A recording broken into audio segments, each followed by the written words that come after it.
الحمد للہ وحدہ لا شریک لہ والصلاة والسلام علی من لا نبی بعدہ۔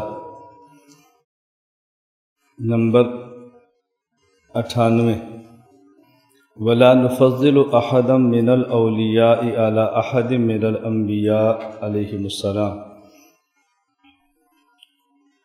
ہم اولیاء میں سے کسی ولی کو انبیاء میں سے کسی نبی سے افضل نہیں سمجھتے۔ وَنَقُولُ نَبِيٌّ وَاحِدٌ أَفْضَلُ مِنْ جَمِيعِ الْأَنْبِيَاءِ، اور ہمارا عقیدہ ہے کہ ایک نبی تمام اولیاء سے افضل ہے۔ پیغمبر کی وجہ فضیلت وہ نبوت ہے جو کہ وحی ہے، دیگر اعمال نہیں ہے، اور کمال نبوت یہ علم ہے، عمل نہیں ہے۔ نبوت چونکہ وہبی چیز ہے، کسبی چیز نہیں۔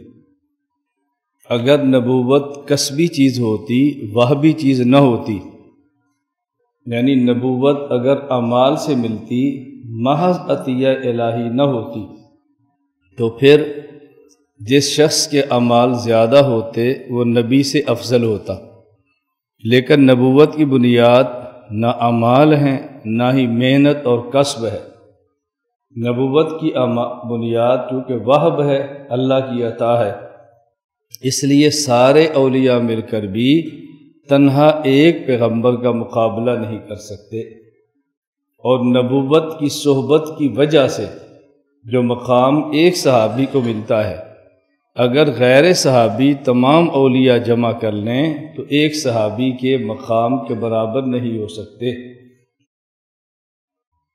اور رسول اکرم صلی اللہ علیہ وسلم نے ارشاد فرمایا، لا تسبوا اصحابی، میرے صحابہ کی شان میں نازیبا کلمہ کبھی نہ کہنا۔ وجہ فَإِنَّ أَحَدَكُمْ لَوْ أَنفَقَ مِثْلَ أُحُدٍ ذَهَبًا مَا بَلَغَ مُدَّهُ أَوْ نَصِيفَهُ۔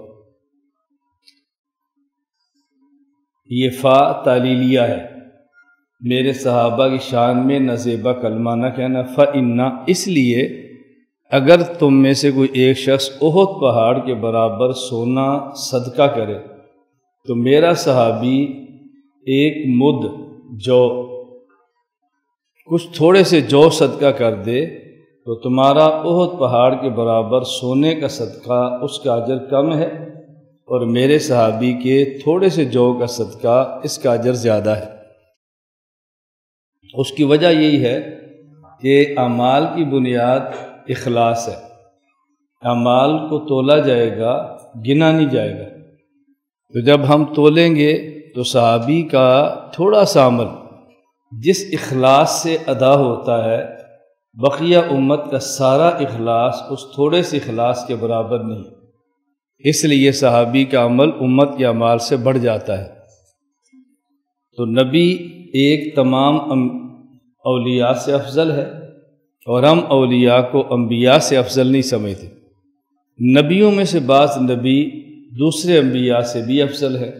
تلک رسل فضلنا بعضهم علی بعض، انبیاء میں سے ایک نبی کے دوسرے نبی سے افضل ہونے کی وجہ اعمال نہیں بلکہ وہ علم ہے۔ اس پر پہلے تفصیل سے بات ہو چکی ہے۔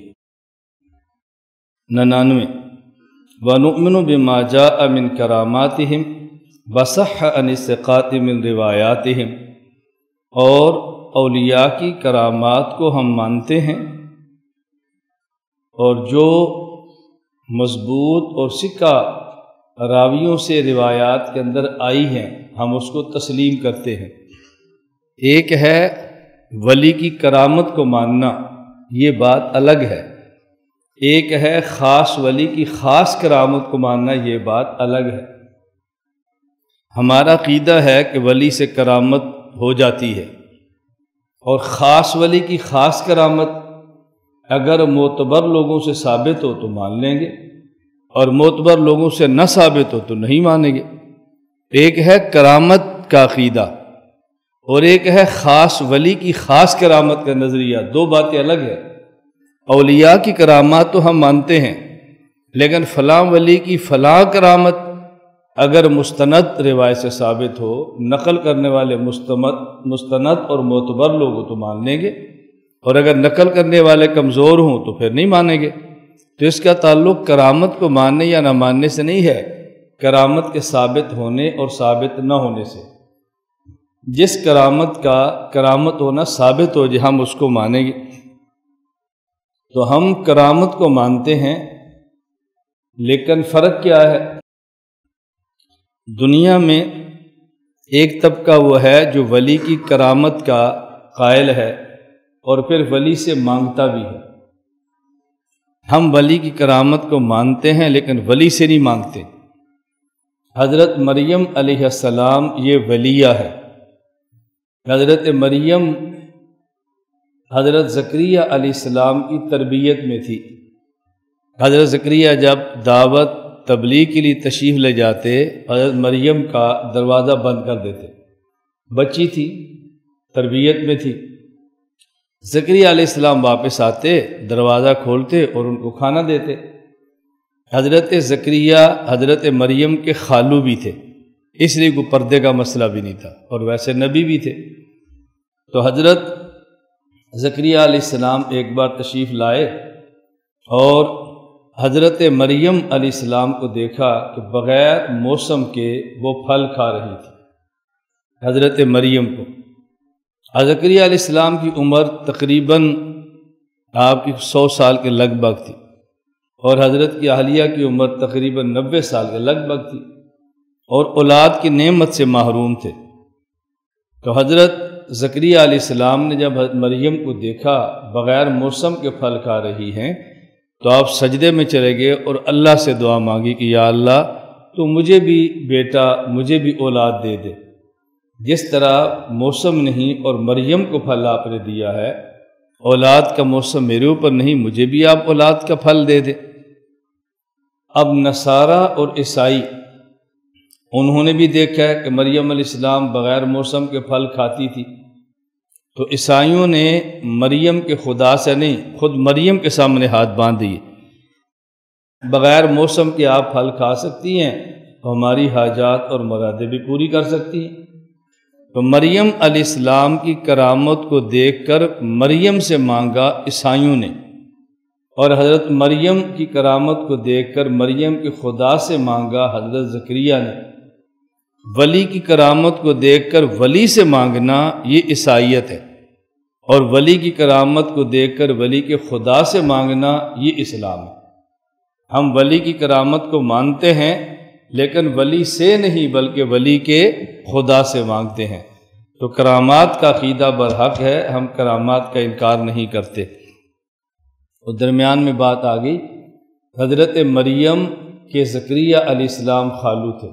خالو سے پردہ ہوتا ہے، میں نے کہا یہ نہ سمجھے کہ خالو سے پردہ ختم ہو جاتا ہے۔ مسئلہ یہ تھا کہ زکریا علیہ السلام چونکہ حضرت مریم کے خالو تھے، اب ظاہر حضرت مریم کا جو تعلق ان سے تھا وہ عام مجاورین سے نہیں تھا، نبی بھی ہیں اور خالو بھی ہیں۔ اس لیے جب مجاورین بیت المقدس کا باہمی یہ معاملہ ہوا کہ مریم کی کفالت کون کرے، تو زکریا علیہ السلام نے ترجیح دی کہ میں کروں گا، خالو بھی ہوں، نبی بھی ہوں، اور باقی حضرات چونکہ تورات کے علماء تھے، ان کی خواہش تھی کہ تربیت ہم کریں۔ اور اس کی وجہ یہ تھی کہ مریم علیہ السلام بڑے خاندان کی عورت تھی، ان کے والد حضرت عمران بیت المقدس کے امام تھے، تو بڑے خاندان کی عورت تھی۔ بڑے خاندان سے مراد پیسے والا نہیں، عزت والا، حسب والا، علم والا، تقوی والا۔ پھر ان کا باہمی آپس میں یہ طے ہوا، وہ آپ کے علم میں کہ قرعہ اندازی کر لیں، جس کا قرعہ نکلا تو ان کی کفالت کرے گا۔ اور قرعہ کیا طے ہوا کہ جس کتاب سے تورات لکھتے ہیں اس کتاب کو نہر میں ڈالیں، جدھر سے پانی آ رہا ہے جس کا قلم اس سمت میں چلے گا وہ تربیت کرے گا۔ تو زکریا علیہ السلام کا قلم مخالف سمت میں چلا جدھر سے پانی آ رہا تھا۔ قرآن کریم نے کہا وَمَا كُنْتَ لَدَيْهِمْ إِذْ يُلْقُونَ أَقْلَامَهُمْ أَيُّمْ يَكْفُلُ مریم، اے محمد آپ اس وقت موجود نہیں تھے جب یہ قلم ڈال رہے تھے مریم کفالت کون کرے گا۔ 100 نمبر وَنُؤْمِنُ بِأَشْرَاطِ السَّاعَةِ مِنْهَا، ہم علامات قیامت کو مانتے ہیں۔ علامات ہم قیامت بھی مانتے ہیں اور علامات قیامت بھی مانتے ہیں۔ حدیث جبرائیل میں ہے، حضرت جبرائیل نے رسول اکرم صلی اللہ علیہ وسلم سے چوتھا سوال یہ کیا تھا، متی الساعۃ، و قیامت کب آئے گی؟ آپ نے فرمایا مل مسئول عنہا بعالم من السائل، قیامت کا علم مجھے بھی نہیں ہے اور آپ کو بھی نہیں ہے۔ تو حضرت جبریل علیہ السلام نے پوچھا اخبرنی عن اماراتہا، تو مجھے آپ علامات قیامت بتا دیں۔ تو رسول اکرم صلی اللہ علیہ وسلم نے جو حدیث جبرائیل میں ہے وہ علامات قیامت میں سے یہ علامتیں بتائیں۔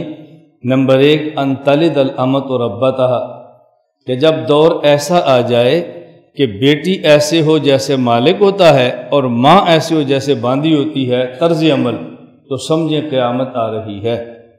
وَأَن تَرَى الْحُفَاةَ الْعَالَةَ رِعَاءَ الشَّاءِ يَتَطَاوَلُونَ فِي الْبُنْيَانِ، اور جب ایسے لوگوں کو دیکھو کہ جو پاؤں میں جوتا نہ ہو اور بدن پہ کپڑا نہ ہو، پیٹ میں روٹی نہ ہو، اور لمبی لمبی بلڈنگیں بنائیں اور بلڈنگیں بنانے پر فخر کریں، تو آپ سمجھو قیامت آ رہی ہے۔ اس کا ایک مفہوم ہے جب مانگنا پیشہ بن جائے، بدن پہ کپڑا نہیں، پاؤں پہ جوتی نہیں اور پیٹ خالی رکھا ہوا ہے اور نعرے لگ رہے ہیں دے جا سخیہ رائے مولا، اللہ بوٹا لائے گا۔ لوگ سمجھتے ہیں بہت بھوکا آدمی ہے، اور جب تلاش کرو گے تو ان کا بینک بیلنس آپ سے بھی بڑا ہوگا۔ مانگنا پیشہ بن جائے تو یہ علامات قیامت میں سے ایک علامت ہے۔ رسول اکرم صلی اللہ علیہ وسلم نے مختلف احادیث میں مختلف علامات بیان فرمائی ہیں، علماء نے تحریر فرمائی ہیں۔ ہم ان کو سمجھانے کے لیے کہتے ہیں کہ علامات قیامت دو قسم کی، بعض علامات صغرا اور بعض علامات کبرا۔ بعض علامتیں چھوٹی چھوٹی ہیں اور بعض علامتیں بڑی بڑی ہیں۔ جس طرح خود قیامت کی دو قسمیں ہیں، ایک ہے قیامت صغرا اور ایک ہے قیامت کبرا۔ موت کے فوراً بعد حشر تک یہ زمانہ قیامت صغرا کا ہے۔ من مات فقد قامت قیامتہ، جو شخص مرا اس کی گویا قیامت شروع ہو گئی، یعنی اعمال کرنے کا وقت گزر گیا، اب اعمال کی جزا کا وقت شروع ہو گیا۔ اور حشر کے بعد جو قیامت ہوگی وہ قیامت کبرا، بڑی قیامت ہوگی۔ تو جس طرح قیامت کی دو قسمیں صغرا اور کبرا، چھوٹی اور بڑی قیامت، اسی طرح علامات قیامت کی بھی دو قسمیں ہیں، علامات صغرا اور علامات کبرا۔ کچھ چھوٹی چھوٹی علامات ہیں، کچھ بڑی بڑی علامات ہیں، اور یہ علامات قیامت احادیث میں کسی حدیث میں یکجا ساری نہیں ہیں، مختلف احادیث میں مختلف موقع پر رسول اکرم صلی اللہ علیہ وسلم نے علامات قیامت بیان فرمائی ہیں۔ مثلا جو چھوٹی چھوٹی علامات قیامت بیان کی، نمبر 1، علم کا اٹھ جانا، علم نہیں ہوگا، فتویٰ دینے والے خود جاہل ہوں گے، ضلوا فاضلوا، خود بھی گمراہ ہوں گے اور دوسروں کو بھی گمراہ کریں گے۔ نمبر 2، جہالت کا عام ہو جانا، جہالت کا عام ہو جانا۔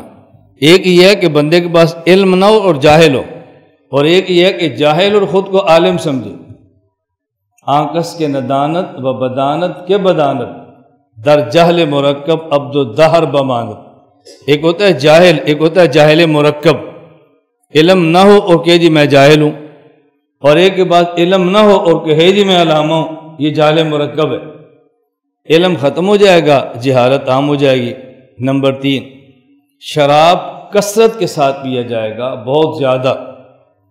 آپ اندازہ فرمائیں، اللہ ہم سب کی حفاظت فرمائے، بعض اسلامی ممالک کے ایئرپورٹوں پہ شراب کے دنوں، رمضان کے دنوں میں یہ آفر لگی ہوتی ہے کہ ایک بوتل لو تو ایک فری، رمضان آفر۔ رمضان کے دنوں میں بعض اسلامی ممالک ایئرپورٹوں پہ آپ اندازہ فرمائیں شراب کتنی عام ہوگی، رمضان آفر۔ جس طرح عام چیزیں اسی طرح شراب، اللہ تعالیٰ حفاظت فرمائے، شراب عام ہو جائے گی۔ نمبر 4، زنا عام ہو جائے گا، زنا سستا ہو جائے گا، نکاح مہنگا ہو جائے گا۔ آج کے دور میں زنا سستا ہے اور نکاح مہنگا ہے، زنا عام ہو جائے گا۔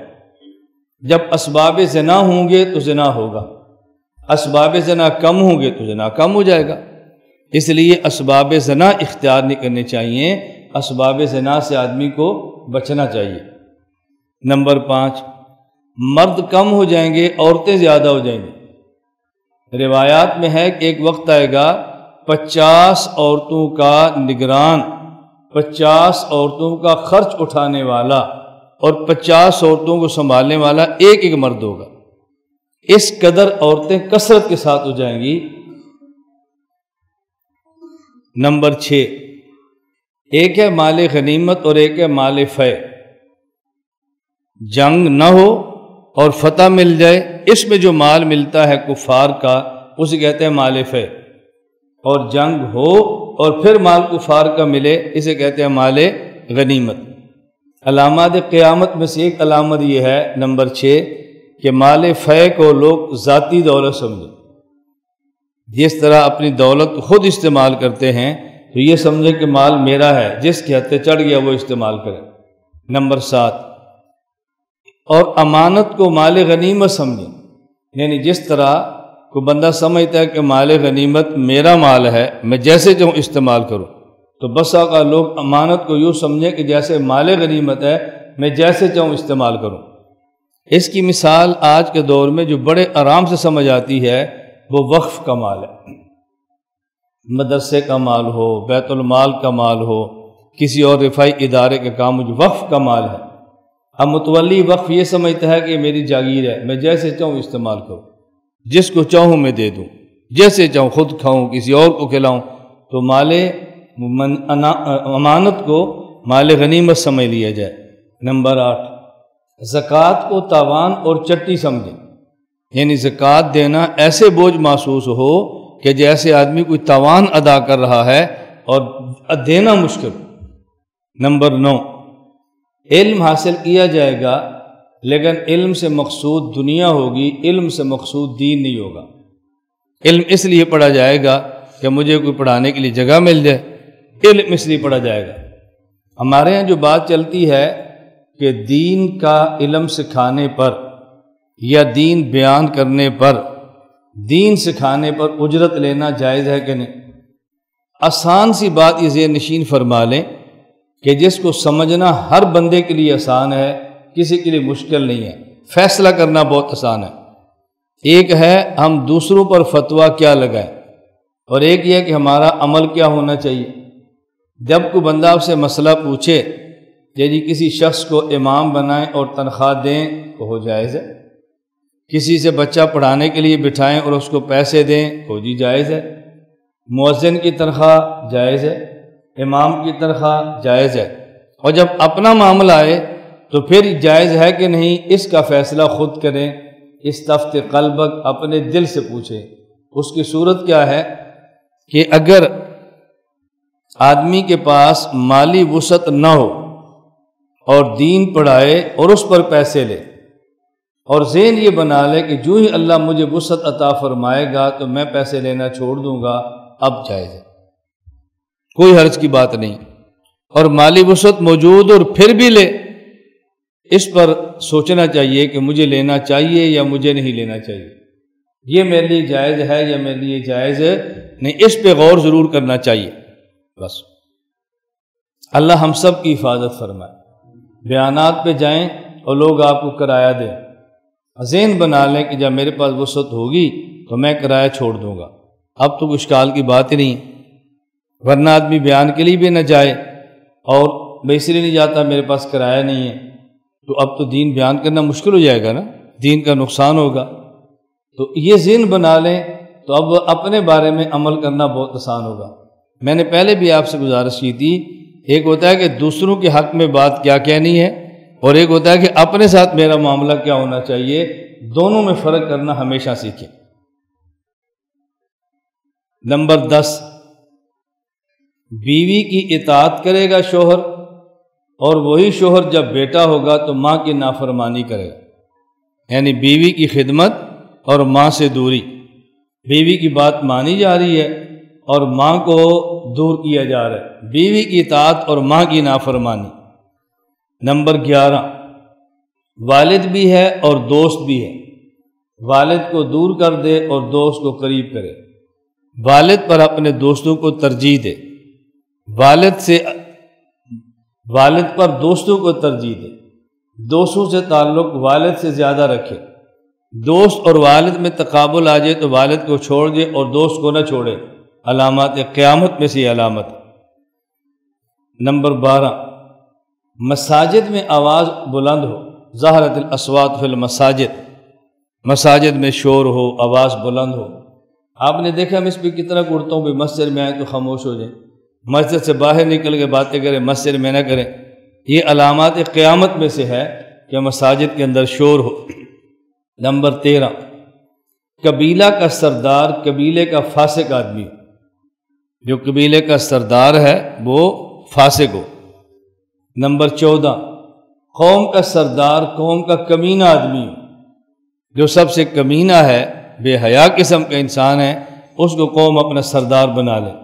نمبر 15، کسی انسان کی عزت کی جائے اور عزت اس کی عظمت کی وجہ سے نہ ہو، عزت اس کے شر سے بچنے کی وجہ سے، کہ اگر ہم نے عزت نہ کی تو ذلیل کرے گا، خراب کرے گا، بکواس کرے گا، اور اس لیے مجبور ہو کر آدمی اس کی عزت کرے۔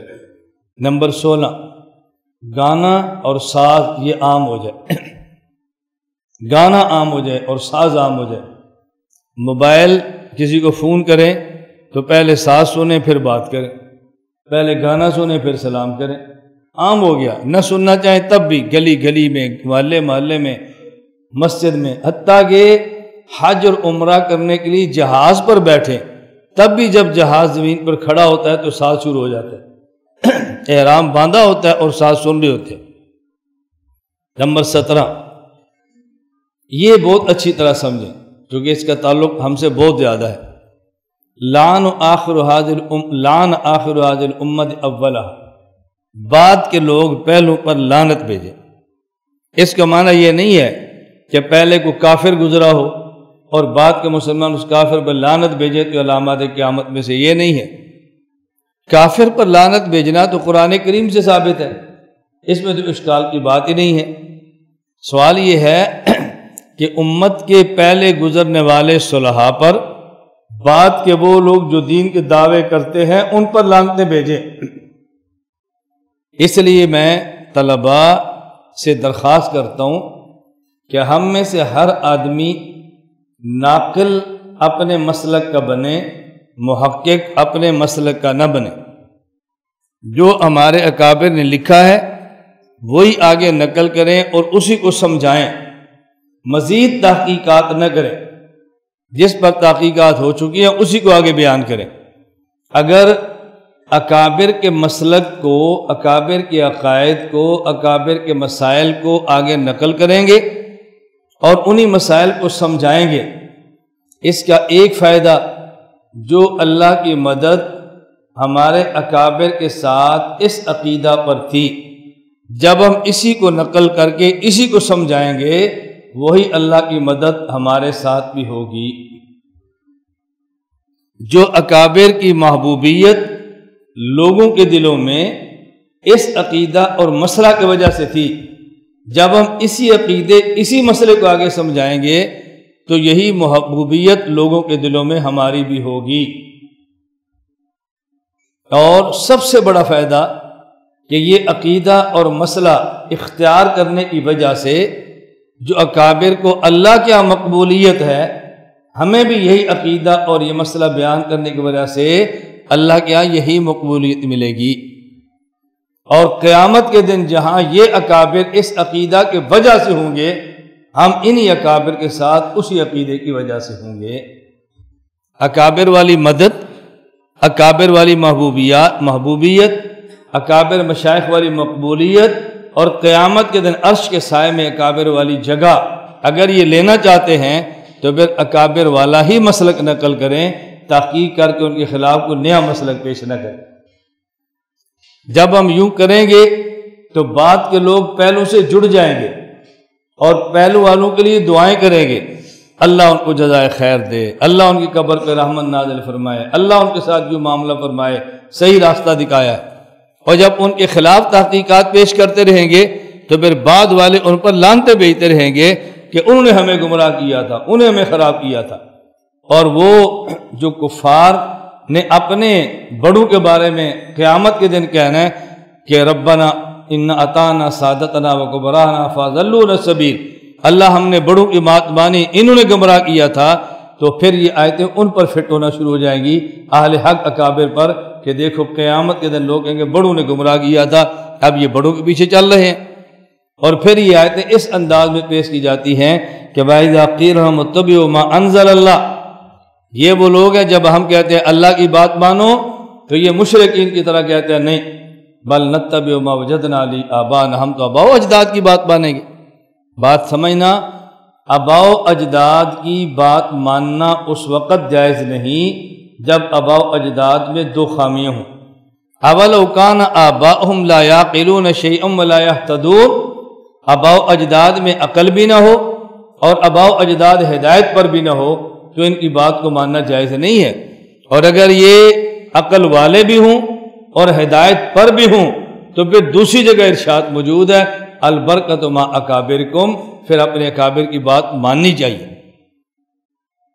ایک بات بہت اچھی طرح سن لیں اور بہت اچھی طرح یاد رکھ لیں، آج یہ بات بڑے زور کے ساتھ کہی جا رہی ہے، امت کو جوڑو، امت میں جوڑ پیدا کرو۔ یہی لفظ ہم بھی بولتے ہیں امت کو جوڑو، یہی لفظ اور لوگ بھی بولتے ہیں امت کو جوڑو، لیکن فرق کیا ہے؟ ایک ہے موجودہ امت کے کئی طبقات اور ایک ہے موجودہ اور پہلی امت کے کئی طبقات۔ ایک طبقہ وہ جو گزر چکا ہے اور ایک طبقہ وہ جو اب ہے اور ایک طبقہ وہ جو آئے گا۔ ایک امت کے طبقات یہ ہے اوپر سے نیچے، نیچے سے اوپر، اور ایک امت کے طبقات کون ہیں؟ موجودہ وقت میں جو پھیلے ہوئے ہیں۔ ہم کہتے ہیں امت کو جوڑو، اور امت کی جوڑنے کی صورت کیا ہے کہ بعد والوں کو پہلوں سے جوڑ دو تاکہ امت ہدایت پر رہے، اور بعد والوں کو پہلوں سے کاٹ کر آپس میں جوڑ دو، خواہ حق والے ہوں خواہ باطل والے ہوں، اس میں امت شاید جڑ جائے لیکن حق پر نہیں جڑے گی، حق اور باطل کی آمیزش پر جڑے گی۔ اور اللہ کے قیامت کو حق قبول ہوتا ہے، حق اور باطل کا ملغوبہ اللہ قبول نہیں فرماتے۔ وہاں تو اعلان ہوگا وَامْتَازُوا الْيَوْمَ أَيُّهَا الْمُجْرِمُونَ، مجرمین الگ ہو جائیں، مجرمین الگ ہو جائیں۔ اَفَمَنْ كَانَ مُؤْمِنًا كَمَنْ كَانَ فَاسِقًا، کیا یہ دونوں برابر ہو سکتے ہیں؟ کیا عالم اور جاہل برابر ہو سکتے ہیں؟ کیا حق اور باطل ایک صف میں کھڑا ہو سکتا ہے؟ ایسا کبھی نہیں ہو سکتا۔ میں اس لیے گزارش کرتا ہوں کہ جوڑ کا معنی سمجھیں، جوڑ کا معنی سمجھیں۔ اپنے اکابر کی رائے کو چھوڑ کر نئی رائے اختیار کرنا اور اس رائے پہ امت کو جمع کرنا، یہ آپ نے کون سا کمال کیا ہے اور آپ نے امت کو کس پٹری کے اوپر چڑھا دیا ہے۔ تو ہماری پوری محنت اس بات پر ہے کہ ہم آنے والی نسلوں کو گزشتہ اکابر سے جوڑیں تاکہ آنے والے پہلو پر لعنت نہ بھیجیں، اور جب پہلو سے توڑ دیں گے تو پھر امت پہلو پر لعنت بھیجنا شروع کر دے گی، اور لوگ کہیں گے شاید ان کا مسئلہ ٹھیک نہیں تھا اور یہ نیا مسئلہ اور نیا عقیدہ ٹھیک ہے۔ تو یہ علامات وہ ہیں جنہیں کہتے ہیں علامات الصغریٰ، اور بھی ہیں، یہ میں نے چند ایک علامات تقریباً 18-19 یہ علامات بیان کی ہیں۔ تو یہ ہمارے یہاں 17 میں نے بھی گن دی ہے اور 2 میں نے پہلے حدیث جبرائیل کے حوالے سے بیان کی ہیں، یہ 19 علامات۔ اس کے علاوہ بھی ہیں جو علامات صغریٰ شمار ہوتی ہیں، مثلا زلزلے آئیں گے 18، دنسا دیا جائے گا 19، شکلیں مسخ کر دی جائیں گی 20، اس طرح علامات اور بھی ہیں۔ تو یہ علامات صغریٰ، جب یہ علامت دیکھے تو یہ فیصلہ نہ کریں کہ بس قیامت آ گئی ہے، بس رات کو سوئیں گے صبح اٹھیں گے تو قیامت ہوگی کہ ہم نے ایک نشانی دیکھ لی ہے۔ اس کا معنی جب یہ علامات دیکھیں تو مزید اللہ کا خوف دل میں آنا چاہیے، مزید اللہ سے ڈرنا چاہیے۔ اور بعض علامات کبریٰ، بڑی بڑی علامات، ان میں کچھ علامتیں یہاں علامت طحاوی نقل فرمائی ہیں: خروج الدجال، نزول عیسیٰ بن مریم من السماء، ونؤمن بطلوع الشمس من مغربها وخروج دابۃ الارض من موضعها۔ چند ایک علامتیں ذہن نشین فرمائیں۔ نمبر 1، آمد مہدی، یہ نہیں کہنا ظہور مہدی بلکہ آمد مہدی۔ حضرت مہدی آئیں گے، پیدا ہوں گے، یہ نہیں کہ پیدا ہو چکے اور ظاہر ہوں گے۔ ہمارا عقیدہ یہ نہیں کہ ظاہر ہوں گے، ہمارا عقیدہ پیدا ہوں گے۔ آمد مہدی حضرت فاطمہ رضی اللہ عنہ کی اولاد سے ہوں گے، نام ان کا محمد ہوگا، والد کا نام عبداللہ ہوگا، رسول اکرم صلی اللہ علیہ وسلم کے شکل اور کردار میں مشابہ ہوں گے، دنیا میں کفر کا غلبہ ہوگا، حتیٰ کہ شام اور قسطنطنیہ پر بھی عیسائیوں کی حکومت آ جائے گی اور اسلام سمرتا سمرتا مدینہ پہنچنا شروع ہو جائے گا۔ حضرت مدینہ میں ہوں گے، مدینہ میں باتیں شروع ہو جائیں گی کہ حضرت مہدی کو تلاش کرنا چاہیے، یہ وہاں سے مکہ مکرمہ چلا جائیں گے، اور مکہ مکرمہ حجر اسود اور مقام ابراہیم کے دوران یہ طواف میں ہوں گے تو بعض لوگ ان کو پہچان کر کہیں گے یہ مہدی ہے، ہمیں ان کی بیعت کرنی چاہیے، اور اس وقت غیب سے آواز بھی آئے گی کہ یہی مہدی ہیں جو اللہ کی طرف سے حاکم اور خلیفہ متعین ہیں، اور لوگ ان کی وہاں بیعت شروع کر دیں گے۔ حضرت مہدی وہاں سے مدینہ آئیں گے، رسول اللہ صلی اللہ علیہ وسلم کی قبر مبارک کی زیارت کریں گے، وہاں سے شام آئیں گے، نصارہ سے جہاد کریں گے اور شام پر فتح حاصل کریں گے، پھر قسطنطنیہ جائیں گے، وہاں پہ فتح حاصل کریں گے، پھر واپس شام کے علاقے میں آئیں گے۔ عصر کی نماز کا وقت ہوگا کہ حضرت عیسیٰ علیہ السلام دو فرشتوں کے کندھوں پر ہاتھ رکھے ہوئے شام دمشق کی جامع مسجد پر مینار پر اتریں گے، اور وہاں سے سیڑھی کے ذریعے ان کو مسجد میں اتارا جائے گا۔ حضرت مہدی فرمائیں گے نماز آپ پڑھاؤ، عیسیٰ علیہ السلام فرمائیں گے میں نے تو دجال کو قتل کرنا ہے، میری وہ ذمہ داری ہے، مصلی آپ کا نماز آپ خود پڑھائیں۔ حضرت مہدی پڑھائیں گے تو حضرت مہدی 40 سال کی عمر میں خلیفہ بنیں گے، 7 سال تک خلافت کا نظام قائم کریں گے، اور 47 یا 48 عمر میں انتقال فرما کے دنیا سے رخصت ہو جائیں گے۔ نمبر 1 یہ پہلی نشانی ہے بڑی نشانیوں میں سے۔ نمبر 2 خروج دجال۔ دجال اس کی دونوں آنکھوں کے درمیان کافر لکھا ہوگا، اس کی دائیں آنکھ انگور کے دانے کی طرح ابری ہوگی، ایک آنکھ سے کانا دانا بڑا ہوگا، شام اور عراق کے درمیان یہ نکلے گا، اور 40 دنوں میں پوری زمین پر یہ پھیل جائے گا۔ پہلا دن سال کے برابر، دوسرا مہینے کے برابر، تیسرا ہفتے کے برابر، آگے دن عام روٹین کے مطابق ہوگا۔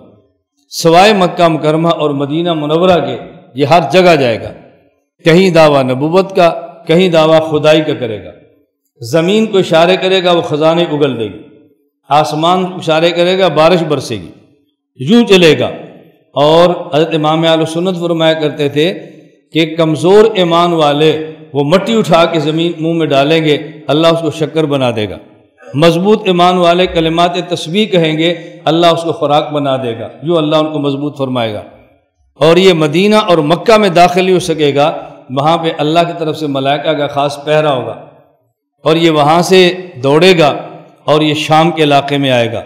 حضرت عیسیٰ علیہ السلام اس کا تعاقب کریں گے، وہاں سے دوڑے گا اور فلسطین کا مقام باب اللد وہاں پہنچے گا، اور حضرت عیسیٰ علیہ السلام اس کو وہاں پہ قتل فرما دیں گے، دجال قتل ہو جائے گا۔ ایک واقعہ پیش آئے گا، یہ کہے گا مجھے خدا مانو، ایک بندہ کہے گا میں نہیں مانتا، یہ اس کو قتل کر کے 2 ٹکڑے کر دے گا، اور پھر جوڑے گا، کہے گا مانو، انہوں نے کہا اب تو میں بالکل نہیں مانتا، چونکہ تیرے بارے میں اللہ کے نبی فرما کر گئے ہیں کہ یہ بندہ پکڑ کے 2 ٹکڑے کرے گا، اب تو مجھے پورا یقین ہے تو دجال ہے، اب نہیں میں تجھے مارتا۔ اور یہ دوبارہ قتل کرنا چاہے گا تو ان کو قتل نہیں کر سکے گا۔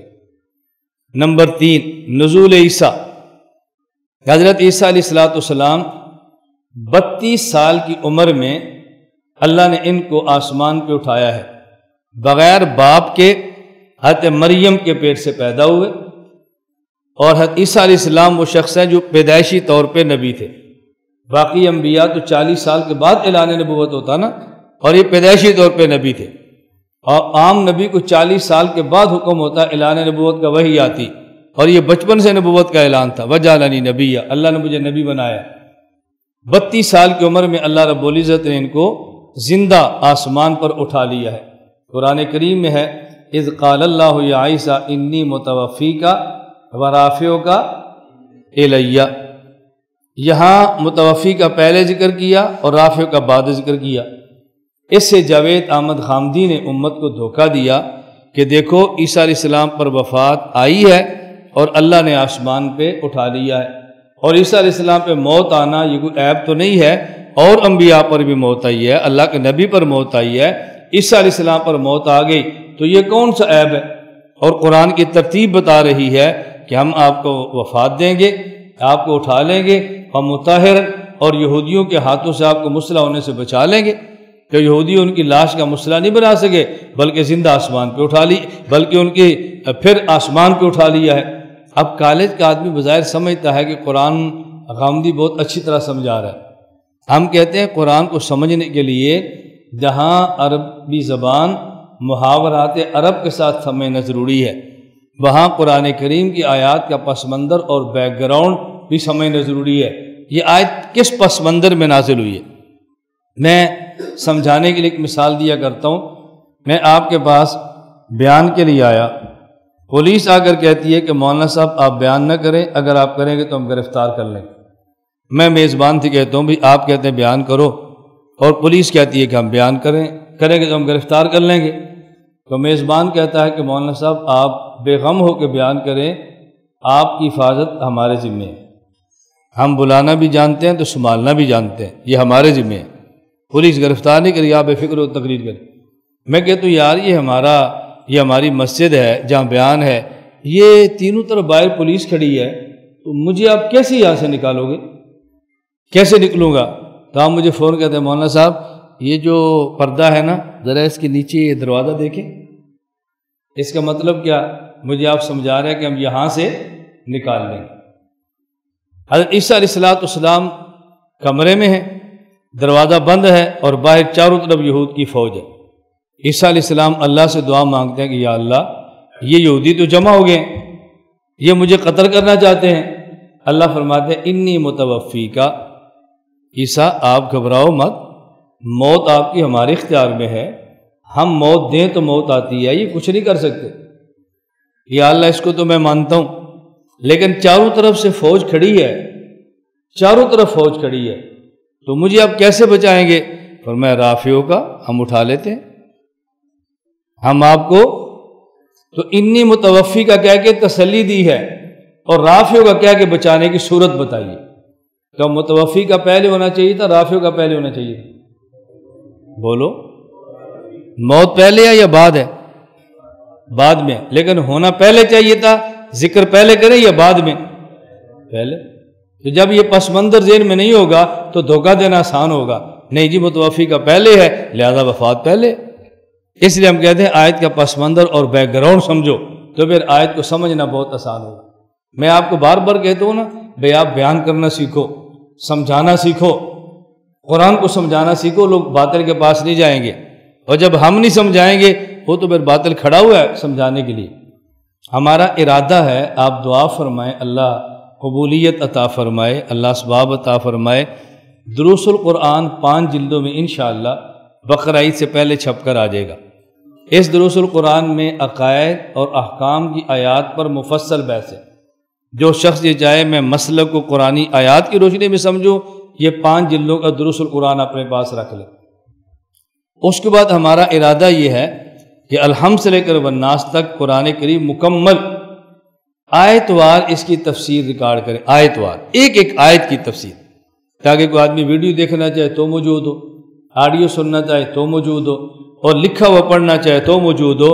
جس آیت کی تفسیر چاہے نا بس وہ کلک کرے تو اس آیت کی تفسیر اس کے پاس آ جائے، اور یہ گلہ ختم ہو جائے کہ آیت وار تفسیر قرآن کریم کی اعلی حق کی نہیں ہے۔ ارادہ ہمارا پکا ہے، باقی دیر کتنی لگتی ہے اللہ اسباب عطا فرما دے۔ میری سب سے بڑی الجھن یہ ہے کہ اسفار یہ جان نہیں چھوڑتے، اور بہت سارے اسباب اموال کے لیے ہوتے ہیں وہ جان نہیں چھوڑتے۔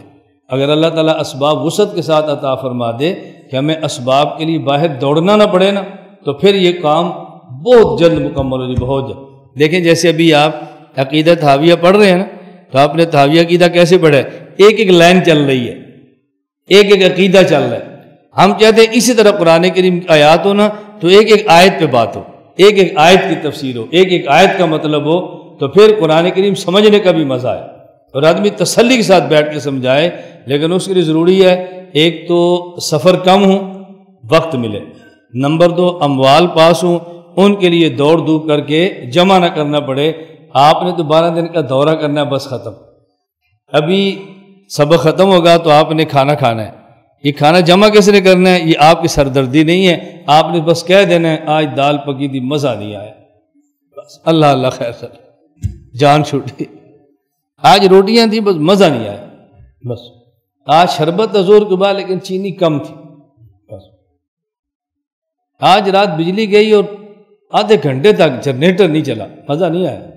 بس آپ کا تو مزہ ختم ہو جانا ہے اتنے میں. اور ہمیں پتہ کہ یہ دال جمع کیسے کرنی ہے, ہمیں پتہ ہے کہ بل جمع کیسے کرنا ہے. یہ صرف 12 دن کے دورے کا جو ہم نے اسٹیمیٹ لگایا نا وہ 6.25 لاکھ روپیہ بنتا تھا. آپ کے لیے 6.25 لاکھ کوئی رقم نہیں ہے, آپ بڑے لوگ ہیں. ہمارے لیے 7.25 لاکھ رقم ہمیں پتہ ہے کہ کیسے جمع ہوتی ہے. میں اکثر ایک جلسے میں تھا تو میرا بیان تھا, بیان کا وقت جو ختم ہو گیا تو میں نے کہا بھی آپ چونکہ لوگ بڑے ہیں آپ کا وقت کم ہے, میں چونکہ بندہ چھوٹا ہوں میرے پاس وقت کافی ہے, تو اگر آپ اجازت دیں تو میں 15 منٹ اور بیان کر لوں. یہ ہمارے یہاں اسٹیٹس ہے نا جی, یہ بہت بڑے آدمی ہیں لہذا وقت نہیں. جو بڑا ہوگا اس کی علامت کیا ہے؟ وقت نہیں. فون سننا چھوڑ دو, بڑے آدمی ہیں. ملاقات چھوڑ دو, بڑے آدمی ہیں. لوگوں کی بات سننا چھوڑ دو, بڑے آدمی ہیں. یہ بڑا بننے کے اسٹیٹس ہے ہمارے دور کے. اللہ تعالیٰ ہم سب کو گھل مل کر کام کرنے کی توفیق عطا فرمائے. ضرورت کے درجے میں فون نہ سننا عیب نہیں ہے, ضرورت کی وجہ سے ملاقاتیں کم کرنا یہ عیب نہیں ہے, لیکن ضرورت بھی نہ ہو وقت بھی ہو اور پھر احساس دلانے کے لیے کہ چونکہ تم چھوٹے ہو لہذا ہم آپ سے نہیں ملتے, یہ بات بڑی قابل تعجب ہے. اللہ ہم سب کو بے تکلفانہ زندگی گزارنے کی توفیق عطا فرمائے. حضرت عیسیٰ علیہ السلام آسمان سے نازل ہوں گے, پھر حضرت عیسیٰ علیہ السلام نکاح فرمائیں گے.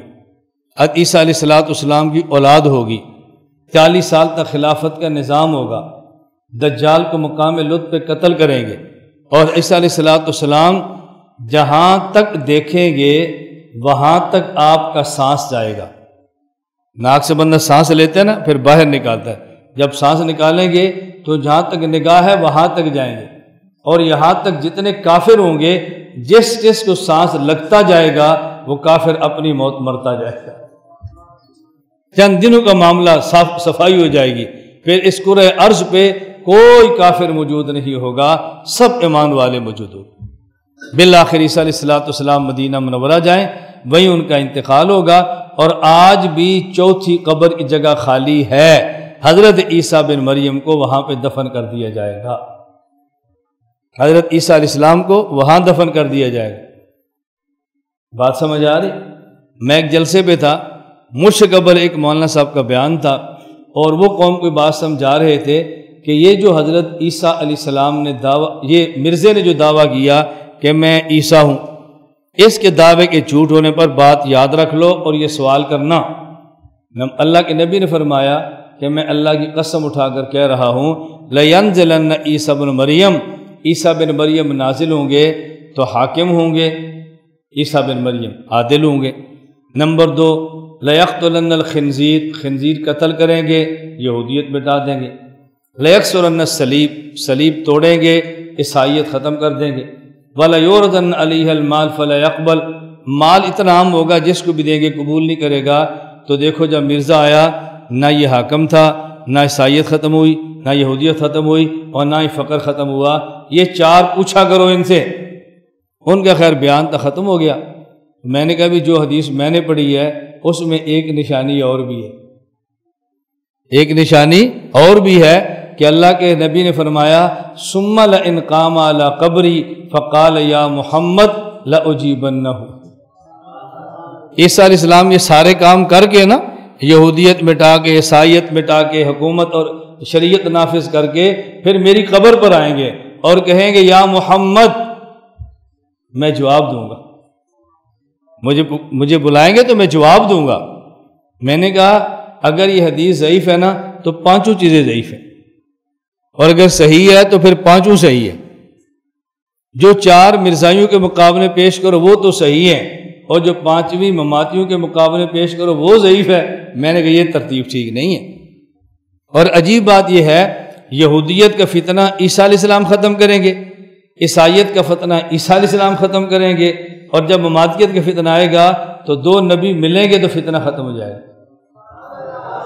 عیسیٰ علیہ السلام کہیں گے یا محمد, حضور فرمائیں گے لأجیبنہ, 2 نبی ملیں گے تو یہ فتنہ بھی ختم ہو جائے گا. ہم نے کہا مٹنا تو ہے ہی، پہلے توبہ کر لو، یہ فتنہ ختم تو ہونا ہی ہے نا، تو پہلے توبہ کر لو۔ نمبر 3 نزول عیسیٰ، دیکھیں ذرا۔ نمبر 4 خروج یاجوج ماجوج، یہ چوتھی علامات کبریٰ میں سے ایک بڑی نشانی ہے۔ یاجوج اور ماجوج نکلیں گے، وہ زندہ ہیں، پیدا ہوئے ہیں، سد سکندری کے پیچھے ہیں، وہ چاٹتے ہیں، تھوڑا سا باقی رہ جاتا ہے، کہتے ہیں صبح، انشاءاللہ نہیں کہتے، جب صبح سوتے ہیں، صبح اٹھتے ہیں، پھر دیوار مکمل ہوتی ہے، پھر چاٹتے ہیں، پھر کہتے ہیں صبح، پھر سو جاتے ہیں، شام صبح اٹھتے ہیں، پھر مکمل ہوتی ہے۔ ایک وقت آئے گا سد سکندری ٹوٹے گا اور یہ باہر نکلیں گے، اور پھر یہ قرآن کریم کے اندر بھی ہے، ہر اونچی جگہ سے نیچے حتیٰ کہ بحیرہ تبریہ پر آئیں گے اور چٹ جائیں گے، اس کے بعد جو یاجوج ماجوج آئیں گے وہ سمجھیں گے یہاں کبھی پانی تھا ہی نہیں۔ عیسیٰ علیہ السلام اور پوری امت کے لیے بڑی مصیبت کھڑی ہوگی ان کی وجہ سے۔ عیسیٰ علیہ السلام دعا فرمائیں گے اور یہ سارے کے سارے مر جائیں گے، اس کی وجہ سے بدبو پھیلے گی۔ اللہ رب العزت پرندے بھی جو آئیں گے جو ان کی لاشیں اٹھائیں گے، ایک طرف پھینک دیں گے، اور پھر بہترین سی بارش برسے گی اور ساری بدبو اس کی وجہ سے ختم ہو جائے گی۔ یاجوج اور ماجوج کا نکلنا یہ بھی علامات کبریٰ میں سے ایک بڑی علامت ہے۔ ایک حدیث پاک میں ہے، صحیح مسلم میں ہے، حضرت زینب بنت جحش اس کی راوی ہے رضی اللہ عنہ، رسول اللہ صلی اللہ علیہ وسلم نیند سے اٹھے اور آپ نے فرمایا کہ ویل للعرب من شر اقترب، تبعیو ایک شر آ رہا ہے، بہت قریب آ گیا ہے۔ اللہ کے نبی نے فرمایا فتح الیوم من ردم یاجوج و ماجوج مثل ہذہ، یاجوج اور ماجوج جو دیوار کے پیچھے ہے نا، اس سے سوراخ کھل گیا ہے۔ کتنا سا؟ آپ نے اشارہ فرمایا اتنا سا، یوں فرمایا اتنا سا، یوں انگوٹھے انگلی بند کیا۔ اب آگے راوی اس میں اختلاف کر رہے ہیں، ایک راوی ہے سفیان، تو کہتے ہیں امام مسلم کہتے ہیں عقد سفیان بیدہ عشرۃ، ان نے 10 کا اشارہ کیا، اتنا سا۔ ایک اور جو حضرت ابو ہریرہ سے یہی روایت ہے، اس میں راوی ہے وہیب، کہتے ہیں عقد وہیب بیدہ 90، انہوں نے 90 کا عقد بتایا، 90 کی گنتی بتائی کہ یوں تھا، جس طرح عربی میں 90 کہنا ہو تو اشارہ کرتے ہیں نا، یہ وہ تھا۔ اب یہ حدیث اس کو سمجھ آئے گی کہ جس کو انگلیوں پر گنتی آتی ہو، جسے ہم کہتے ہیں نا عقد انامل، جس کو عقد انامل نہیں آتا اس کو حدیث نہیں آ سکتی۔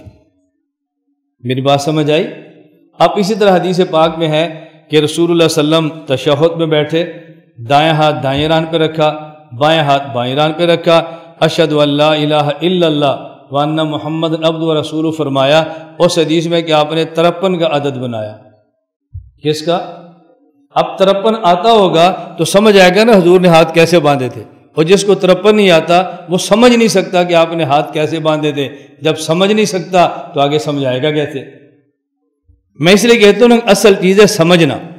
اب ہمارے ہاں اگر یوں اشارہ کرے نا، یوں، اسے کہتے ہیں 10، اس جگہ یہ جو پہلا پورا جہاں ختم ہوتا ہے نا، یہ انگشت شہادت کا کونا اور پہلے پر یہ جو لکیر ہے یہاں رکھیں، اسے کیا کہتے ہیں؟ 10۔ اور اگر یہ یہاں نیچے لے جائیں اسے کہتے ہیں 90۔ اب ظاہر رسول صلی اللہ علیہ وسلم نے اشارہ یوں فرمایا نا، تو کسی نے سمجھا انگلی یہاں رکھی ہے، کسی نے سمجھا یہاں رکھی ہے۔ جس نے سمجھا یہاں ہے اس نے کہا جی 10 کا، اور جس نے سمجھا یہاں ہے اس نے کہا جی 90 کا۔ آج چونکہ قریب تھا نا اس لیے فرق پڑ گیا، اور جس کو 90 اور 10 کا نہیں پتا اس نے کہنا یار یہ کیا حدیثوں میں اختلاف ہو رہا ہے، کوئی کہہ رہا ہے 90 کا عدد ہے، کوئی کہہ رہا ہے 10 ہے، اور 10 اور 90 میں تو بڑا فرق ہے۔ محدثین کو اتنا بھی نہیں پتا تھا 10 اور 90 میں کیا فرق ہوتا ہے، حالانکہ فرق اتنا ہے، اتنا اور اتنا بس۔ اور حدیث پاک میں جب آپ حالت تشہد میں تھے تو آپ نے 53 کا اشارہ بنایا، 3 یہ ہے 3 اور 50 کے لیے ہاتھ یہاں رکھتے ہیں، یہ 53 کا اشارہ۔ اپنے انگوٹھے کو یہ جو انگشت شہادت ہے اس کے پہلو میں رکھ لینا، اسے کہتے ہیں 50۔ عربی میں اشارہ کرنا 50 کا تو یوں کہتے ہیں، اور یوں کر دے تو 53 بن جاتے ہیں۔ تو آپ تشہد میں یوں انگلی رکھتے تھے جس سے معلوم ہوتا تھا کہ یہ اشارہ 53 کا ہے۔ عقد انامل سیکھیں، اگر آپ کو نہیں آتا تو میں کسی وقت مولانا تو کسی استاد سے کہہ دوں گا، ایک بار آپ کو گنوا دیں گے اور آپ انگلیوں پر گننا سیکھ لو۔ آتا ہے آپ کو؟ یہ بہت آسان ہے، 1 2 3 4 5 6 7 8 9 10، یہ 10 تک انگلی مشکل ہے، اکائیاں دہائیاں تو بہت آسان ہیں، 40 50 60 70 80 90 اور یہاں آ جائے 100. اب چلتے جائیں گے 200 300 400 5 6 7 8 9 10. یہ صرف 10 انگلیوں پر 10,000 کی گنتی ہوتی ہے. 10 انگلیوں پر 10,000 کی گنتی ہوتی ہے. یہ تسبیحات فاطمہ نماز بعد آپ شروع کر دیں تو بڑے آرام سے سیکھ جائیں گے. کسی وقت کسی نشست میں انشاءاللہ اس پر بات کر لیں. ذرا اس کو پورا کریں. نمبر 5 طلوع شمس من المغرب. سورج مشرق سے نکلے گا، تھوڑی دیر بعد غروب ہو جائے گا. نہ سورج مغرب سے نکلے گا، آگے آئے گا اور پھر واپس غروب ہو جائے گا، پھر دوبارہ مشرق سے نکلے گا.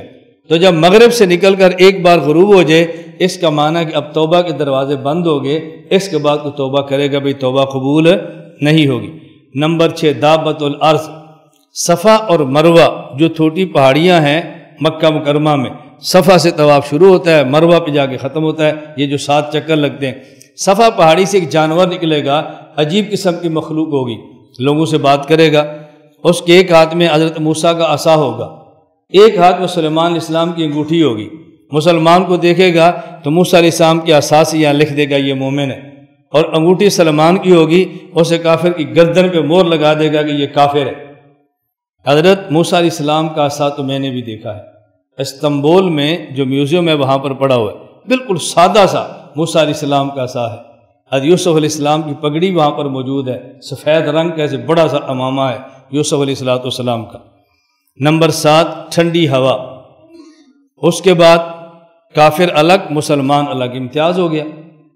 پھر ایک وقت آئے گا کہ ٹھنڈی ہوا چلے گی، اس کے بعد یہاں بغل کے نیچے کوئی چھوٹا سا دانہ نما چیز نکلے گی جس سے مسلمان فوت ہونا شروع ہو جائیں گے. سارے مسلمان فوت ہوں گے، اب کرۂ ارض پہ صرف کافر ہی رہ جائیں گے. نمبر 8 حبشہ کا بادشاہ حبشی ہوگا، بیت اللہ پہ حملہ کرے گا اور بیت اللہ کو منہدم کر دے گا. قرآن کریم میں کعبہ قیام للناس ہے، جب تک کعبہ ہے لوگ موجود ہیں، جب کعبہ گر جائے گا تو لوگ بھی ختم ہو جائیں گے. یہ 8ویں قیامت کی علامت ہے. نمبر 9 ایک آگ نکلے گی اور لوگوں کو دنیا سے دھکیلتی دھکیلتی ملک شام تک لے جائے گی، سب لوگ ملک شام پر جمع ہوں گے. نمبر 9. نمبر 10 پھر اسرافیل، ملک اسرافیل، وہ سور اپنے منہ میں لیں گے، سینگ کی طرح آواز لگائیں گے. جب شروع میں آواز ہوگی تو بہت آہستہ ہوگی، سننے میں مزہ آئے گا. آہستہ آہستہ آواز اتنی تیز ہوگی کلیجے اور دلوں کو پھاڑ کے رکھ دے گی. اس کے بعد لوگ مر جائیں گے اور یہ قیامت ہو جائے گی. تو یہ 10 علامات کبریٰ ہیں، اور باقی جو میں نے 23 تقریباً بتائی ہیں علامات صغریٰ ہیں. 101 ولا نصدق کاہنا ولا عرافا ولا من يدعي شيئا بخلاف الکتاب والسنت واجماع الامہ. ہم نہ تو کاہن کی تصدیق کرتے ہیں، کاہن کو سچا کہتے ہیں، نہ ہی عراف کو سچا کہتے ہیں. کاہن کہتے ہیں نجومی کو، جو اٹکل سے غیب کی خبریں بتاتا ہے اور شیاطین کو اپنے جاسوس بتاتا ہے کہ میرے پاس موکل ہیں، شیطان ہے، جنات ہیں، میں ان سے خبریں تمہیں دے رہا ہوں. بلا عرافن، عراف کہتے ہیں جو چوری کی ہوئی چیزوں کو اپنے تخمینوں سے بتائے، فلانے کی ہوگی، فلانے کی ہوگی، شیشہ لے کر آؤ، انگوٹھا لے کر آؤ، تیل اوپر لگا دو، یہ عراف. اللہ کے پیغمبر نے فرمایا من اتا عرافن، جو کسی عراف کے پاس جائے 40 دن کی اللہ اس کی نماز قبول نہیں فرماتے. اور جو شخص کتاب اللہ اور سنت اور اجماع کے خلاف کسی بات کا دعویٰ کرے ہم اس کو نہیں مانتے. ایک دلیل ہے کتاب اللہ، توجہ رکھنا، ایک دلیل ہے سنت رسول اللہ، اور ایک دلیل ہے اجماع امت. یہ جو 3 دلائل ہیں، ان میں سے 3 دلیلوں میں سے اوقد الحجج ابن تیمیہ کہتے ہیں اجماع ہے. مضبوط ترین دلیل وہ اجماع کی ہے، مضبوط ترین. ایک ہوتا ہے افضل ترین، وہ کتاب اللہ ہے، افضل ترین یہ سنت ہے. ایک ہے مضبوط ترین، وہ اجماع امت ہے. دیکھو نماز کا اجر زیادہ ہے، لیکن نماز موقوف ہے وضو پر. وضو ہوگا تو نماز ہوگی، وضو نہیں ہوگا تو نماز بھی نہیں ہوگی. تو اجر وضو پر زیادہ ہے یا نماز پر؟ افضل وضو ہے یا نماز ہے؟ اور بنیاد وضو ہے یا نماز ہے؟ جی اچھا، افضل کتاب اللہ، افضل سنت رسول اللہ، لیکن اجماع امت کے بغیر کتاب اللہ ثابت ہو سکتی ہے؟ بولو، سنت ثابت ہو سکتی ہے. تو کتاب اللہ اور سنت کی بنیاد ہمارے لیے اجماع ہے. اجماع ہوگا تو کتاب اللہ ثابت ہوگی، اجماع نہیں ہوگی تو کتاب اللہ ثابت بھی نہیں ہوگی. قرآن کریم میں ہے وَمَن يُشَاقِقِ الرَّسُولَ مِن بَعْدِ مَا تَبَيَّنَ لَهُ الْهُدَىٰ وَيَتَّبِعْ غَيْرَ سَبِيلِ الْمُؤْمِنِينَ نُوَلِّهِ مَا تَوَلَّى وَنُصْلِهِ جہنم۔ جو آدمی اجماع امت کو نہ مانے اللہ اس کو دو سزائیں دیتے ہیں، دنیا میں ضلالت اور آخرت میں جہنم۔ دنیا میں اس کو ہدایت نہیں دیتے، نُوَلِّهِ مَا تَوَلَّى، اور آخرت میں جنت نہیں دیتے، وَنُصْلِهِ جہنم۔ تو منکر اجماع کی دو سزائیں ہیں، دنیا میں ہدایت نہیں ملتی اور موت کے بعد جنت نہیں ملتی، دنیا میں ضلالت ملتی ہے اور آخرت میں اس کو جہنم ملتی ہے۔ اس پر دو سوال ہیں۔ ایک سوال کیا؟ ایک سوال یہ کہ ہم کتنے لوگ دیکھتے ہیں جو اجماع کے منکر ہیں اور ان کو ہدایت مل جاتی ہے۔ قرآن کہہ رہا ہے اجماع کے منکر کو ہدایت نہیں ملتی، اور ہم دیکھتے ہیں کہ منکرین اجماع کو ہدایت مل جاتی ہے۔ مماتیت کے فتنہ اجماع کا منکر ہے، کتنے مماتی حیات النبی کے قائل ہو جاتے ہیں۔ غیر مقلدیت کے فتنہ بہت سارے معاملات میں اجماع کا منکر ہے، ہم دیکھتے ہیں کہ ہدایت کے اوپر آ جاتے ہیں۔ تو جب قرآن کہتا ہے اجماع امت کے منکر کو ہدایت نہیں ملتی، تو پھر ہم ہدایت والے کیسے دیکھتے ہیں؟ جواب سمجھنا، اجماع امت کا ایک منکر وہ ہے جو دلیل کی بنیاد ہو، اور اجماع امت کا ایک منکر وہ ہے جو ضد کی بنیاد پر ہو۔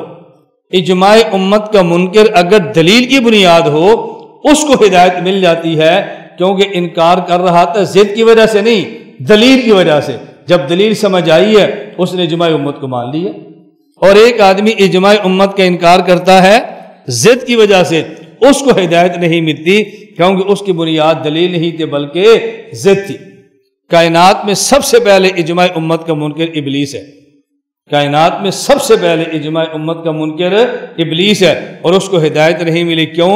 اس کی وجہ استکبرت ام کنت من العالین۔ اللہ فرماتا ہے تو واقعتاً بڑا ہے یا خود کو بڑا سمجھتا ہے؟ استکبرت، کیا تو بڑا سمجھتا ہے؟ ام کنت، یا تو ہے ہی بڑا۔ اب نہ وہ بڑا تھا لیکن خود کو بڑا، خود نے کہا انا خیر من خلقتنی من نار وخلقتہ من طین، میں ہوں ہی بڑا۔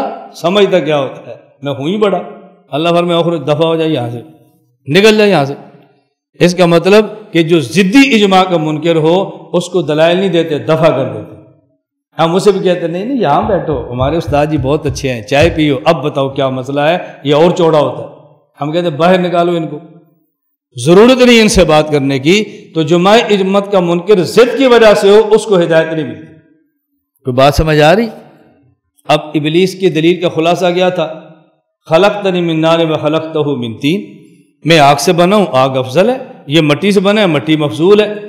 ابن قیم نے 17 دلائل اس پہ دیے ہیں کہ مٹی آگ سے افضل ہے۔ ابن قیم کو دلیل آتی ہے تو اللہ جو دلائل ابن قیم کا خالق ہے ان کو دلیل بھی آتی تھی۔ اللہ نے ابلیس کو دلیل نہیں دی، فرمایا دفع ہو جا۔ کیوں؟ اس کی وجہ یہ منکر دلیل کی وجہ سے نہیں تھا، یہ منکر ضد کی وجہ سے تھا، صرف دلیل کو بہانہ بنا رہا تھا، اس لیے اس کو دلیل نہیں دی، نکال دیا۔ تو ضدی بندے کو دلیل نہ دیا کرو۔ وَإِذَا خَاطَبَهُمُ الْجَاهِلُونَ قَالُوا سَلَامًا، یا جاہلون سے مراد ضدی ہیں، جاہلون سے مراد جاہل کم الف علم آدمی نہیں ہے، جہالت ہوتی ضد کی وجہ سے۔ ابو جہل سمجھتا تھا یہ نہیں بات کو، لیکن وہ ضدی تھا، کٹ گیا، لیکن اس کو ہدایت نہیں ملی۔ اچھا دوسرا سوال، میں نے ایک جگہ پر یہ سبق پڑھایا تو ایک طالب علم نے کہا کہ استاد جی یہ جو آپ کہتے ہیں کہ اجماع امت دلیل شرعی ہے، اجماع امت کو دلیل شرعی ماننا جائز نہیں ہے۔ کیوں جائز نہیں ہے؟ اس لیے کہ یہ بتاؤ کہ قرآن کریم کہاں سے ثابت ہے؟ قرآن کریم ثابت ہے، یہ قرآن اصلی قرآن ہے، اس کی دلیل کیا ہے؟ اجماع، اور اجماع دلیل شرعی ہے، اس کی دلیل کیا ہے؟ قرآن۔ اس نے کہا یہ تو دور ہے، عوام جو ہماری گفتگو کو سن رہی ہے نا اس کو نہ بھی سمجھے تو ہمیں سے غرض نہیں، یہ مسئلہ ہی منطقی ہے جو عوام کا ہے ہی نہیں۔ اس نے کہا جی اجماع ثابت ہے کہاں سے؟ قرآن سے، قرآن سے، اور قرآن ثابت ہے کہاں سے؟ اجماع سے۔ یہ تو دور ہے، دور تو باطل ہوتا ہے۔ میں نے اسے کہا آپ نے دور اس لیے کہا کہ آپ کو دور کی تعریف نہیں آتی، اگر آپ کو دور کی تعریف آتی آپ اس کو دور نہ کہتے۔ کیا مطلب؟ میں نے کہا قطبی نے دور کی تعریف لکھی ہے، توقف الشیء علامہ یتوقف علیہ ذالک الشیء من جہت واحدہ، الف با پر موقوف ہو، با الف پر موقوف ہو اور توقف کی جہت ایک ہو، اس کو دور کہتے ہیں۔ جہات میں تعدد آ جائے تو دور نہیں ہوتا۔ جیسے باپ بیٹے پر موقوف ہے، بیٹا باپ پر موقوف ہے، لیکن یہ دور نہیں ہے۔ بیٹا باپ پر موقوف ہے اپنے وجود میں، اگر باپ نہ ہوتا بیٹے کو وجود کیسے ملتا؟ اور باپ بیٹے پر موقوف ہے باپ کہلوانے میں، اگر بیٹا نہ ہوتا تو ابو جان کون کہتا؟ لیکن جہت بدل گئی تو دور نہیں ہے۔ میں نے کہا قرآن موقوف ہے اجماع پر اپنے ثبوت میں، اور اجماع موقوف ہے قرآن پر حجت ہونے میں، جہت بدل گئی اس کو دور نہیں کہتے۔ آپ یقین فرمائے، چونکہ پٹھان تھا اور پٹھانوں کو ناز ہوتا ہے منطق پر، وہ سمجھتے ہیں پنجابی کو منطق نہیں آتی، اس لیے اس نے مجھ سے سوال کیا، اور مجھے اس نے کہا میں نے درسگاہوں میں اتنا ہی سوال کیا، اس نے قسم اٹھا کر کہا اگر آپ سے ملاقات نہ ہوتی تو میں غیر مقلد اہل حدیث ہو جاتا، میں سمجھتا تھا ہماری دلیل کا جواب کوئی دے نہیں سکتا۔ میں نے کہا تم جیسوں کو اوروں کو یہ غلط فہمی ہے کہ یہ بندہ خطیب آدمی ہے اور اس کو کتابیں آتی نہیں، بس یہ ذہن تمہارا بنا ہے۔ جب یہ بات مکمل ہو گئی نا، میں نے کہا میں ایک بات اور آپ کو کہوں؟ مجھے کہتا جی، میں نے کہا میں یہ بھی بتا سکتا ہوں یہ دلیل آپ کو دی کس نے؟ کہتے جی کس نے دی ہے؟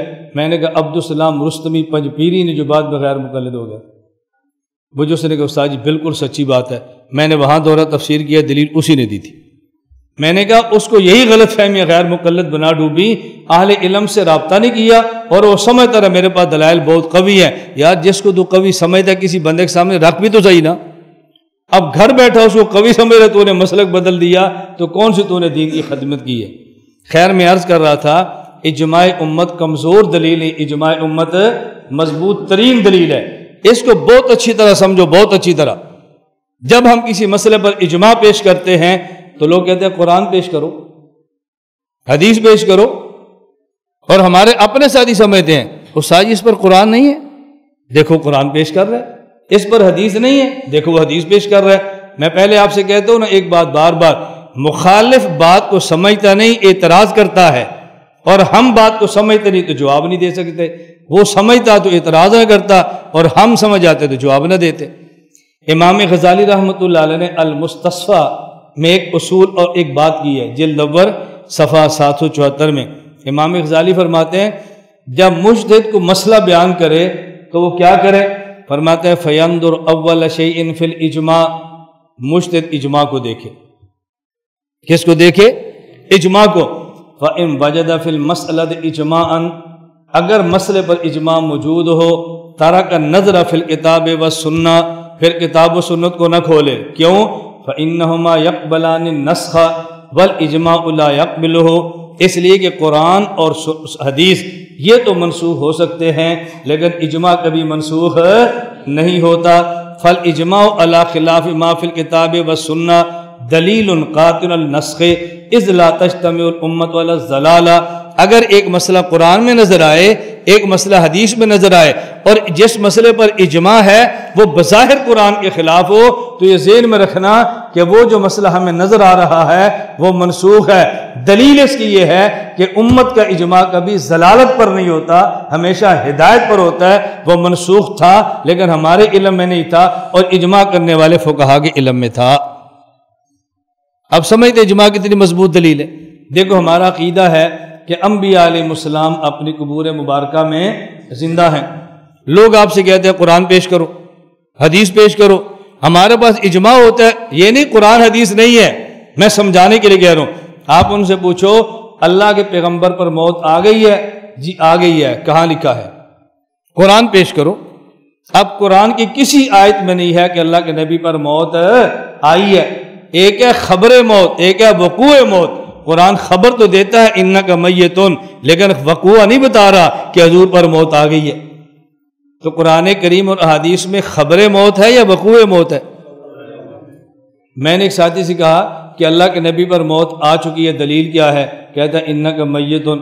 میں نے کہا جب آیت نازل ہوئی تو حضور کہاں تھے؟ کہا جی زندہ۔ تو میں نے کہا انک میتون کس کو کہہ رہے ہیں؟ کہتا ہے جی کل نفس ذائقۃ الموت۔ میں نے کہا تو اور میں بھی نفس ہے، ہمارے اوپر تو موت نہیں آئی، تو یہ دلیل کیسے بنی کہ موت آ چکی ہے؟ اللہ توفی الانفس حین موتہا۔ میں نے کہا یہ تو ضابطہ بیان کیا جا رہا ہے نا، ہم بھی تو انفس ہیں، ہم پر تو بھی موت نہیں آئی۔ پھر مجھے کہنے لگا اچھا اگر موت نہیں آئی تو صحابہ نے دفن کیوں کیا تھا؟ میں نے کہا یہ کون سے بارے کی آیت پڑھ رہا ہے تو؟ یہ کون سی آیت؟ میں آیت پوچھ رہا ہوں تو کہتا ہے صحابہ نے دفن کیوں کیا تھا۔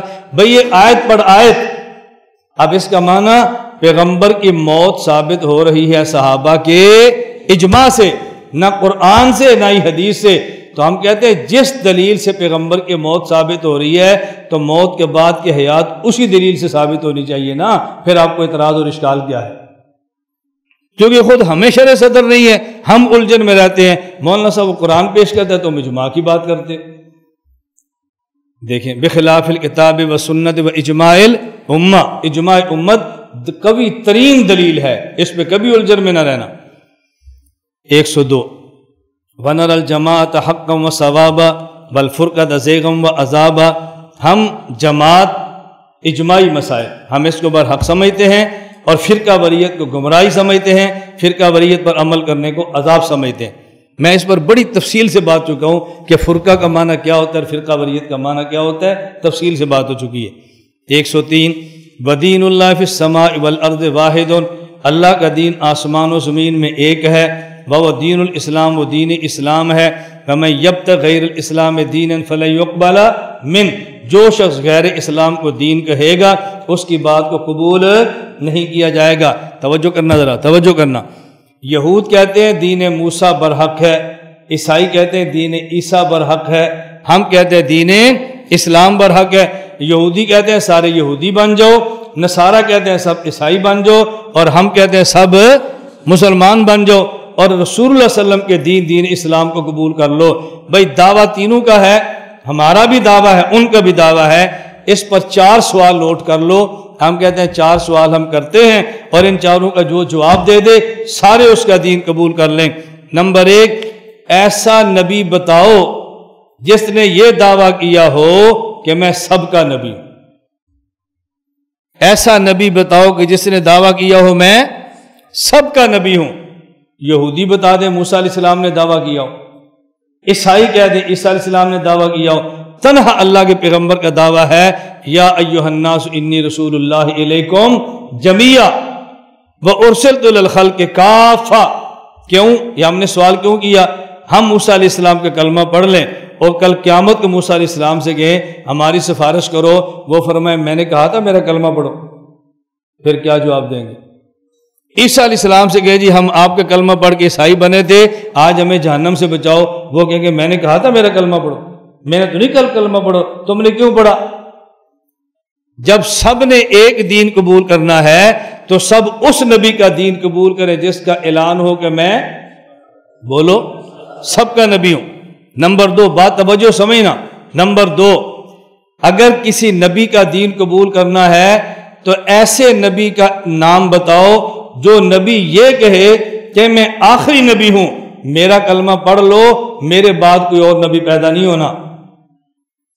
حضرت موسیٰ علیہ السلام نے دعویٰ کیا میں آخری نبی ہوں، حضرت عیسیٰ علیہ السلام نے دعویٰ کیا میں آخری نبی ہوں۔ کس نے دعویٰ کیا؟ حضور اکرم صلی اللہ علیہ وسلم فرمایا ما کان محمد ابا احد من رجالکم ولکن رسول اللہ وخاتم النبیین، انا خاتم النبیین لا نبی بعدی، میں آخری نبی ہوں اور میرے بعد کوئی نبی، اونچی آواز سے کہا کرو میرے بعد کوئی نبی، میں اس لیے اونچی آواز سے کہلاتا ہوں کہ آپ نے غلط کہنا، ذرا زور سے غلط کہہ لیں تاکہ آئندہ آپ کو صحیح کہنا آ جائے۔ یہ ترجمہ کبھی نہیں کرنا میں آخری نبی ہوں میرے بعد کوئی نبی نہیں آئے گا، یہ ترجمہ کرنا ہے میں آخری نبی ہوں اور میرے بعد کوئی نبی پیدا نہیں ہوگا، میرے بعد کوئی نبی پیدا۔ عیسیٰ علیہ السلام آئیں گے یا نہیں؟ لیکن پیدا نہیں ہوں گے، نازل ہوں گے۔ یہ کہنا میرے بعد کوئی نبی پیدا نہیں ہوگا، کوئی بندہ کہے نا جی پیدا نہیں ہوگا، کس کا ترجمہ کیا؟ ہم نے کہا لا نبی بعدی، لا نفی جنس ہے، نبی اسم بعدی خبر ہے۔ لا نفی جنس کا اسم مبنی پر فتح ہوتا ہے اور خبر مرفوع ہوتی ہے، بعدی تو مرفوع نہیں ہے۔ اس کا معنی یہ بات مضاف مضاف الیہ متعلق محذوف کے ہے، محذوف نکالیں گے تو ترجمہ ہوگا، محذوف نہیں نکالیں گے تو ترجمہ نہیں ہوگا۔ اگر آپ نے کائنن اور ثابت اور محذوف نکال لیا تو ترجمہ ہوگا میرے بعد کوئی نبی نہیں ہوگا، اور اگر مولود محذوف نکال لیا تو ترجمہ ہوگا میرے بعد کوئی نبی پیدا نہیں ہوگا۔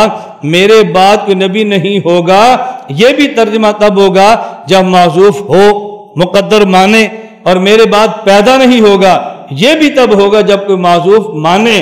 تو محذوف وہ نہ مانو جس پر اعتراض ہے، محذوف وہ مانو جس پر کوئی اعتراض نہیں۔ کیا ترجمہ کریں گے؟ لا نبی بعدی، میرے بعد کوئی نبی پیدا نہیں ہوگا۔ اب شرح صدر ہو گیا نا آپ کو، میں اس لیے وضاحت کرتا ہوں کہ آپ کو الجھن نہ رہ جائے کہ یار یہ ہم تو یہ ترجمہ کا دلیل ہمیں کیوں نہیں پیش کی، یہ دلیل ذہن میں رکھ لو۔ ہوگی بات؟ دیکھو نا بھائی، سبق ہوگا، یہ آخری سبق ہے، نہیں جی 2 سبق بعد میں بھی ہے، چلو یہ چھوٹ گئے تو تیسرا پڑھ لیں گے، وہ چھوٹ گئے تو چوتھا پڑھ لیں گے، اور جب یہ اعلان ہو بھی آخری سبق ہے، اب تو بات کی گنجائش نہیں ہے نا۔ حضرت موسیٰ علیہ السلام فرماتے میں آخری نبی ہوں، سارے ان کا کلمہ پڑھ لیں۔ عیسیٰ علیہ السلام فرمائے میں آخری ہوں، سب ان کا پڑھ لیں۔ اور جس نے اعلان کیا میں آخری ہوں وہ ایک ہی ہے، حضرت محمد مصطفیٰ صلی اللہ علیہ وسلم۔ نمبر 3، ایک ہے نبوت اور ایک ہے دلیل نبوت۔ جب نبی کہے نا میں نبی ہوں، قوم کہتی ہے دلیل کیا ہے؟ پھر نبی دلیل پیش کرتا ہے، جس دلیل کا نام ہوتا ہے معجزہ، جس دلیل کا نام ہوتا ہے معجزہ۔ تو ایسا نبی بتاؤ جس نبی کی نبوت پہ دلیل آج بھی ہو، ایسا نبی بتاؤ جس کی نبوت پہ دلیل آج بھی ہو۔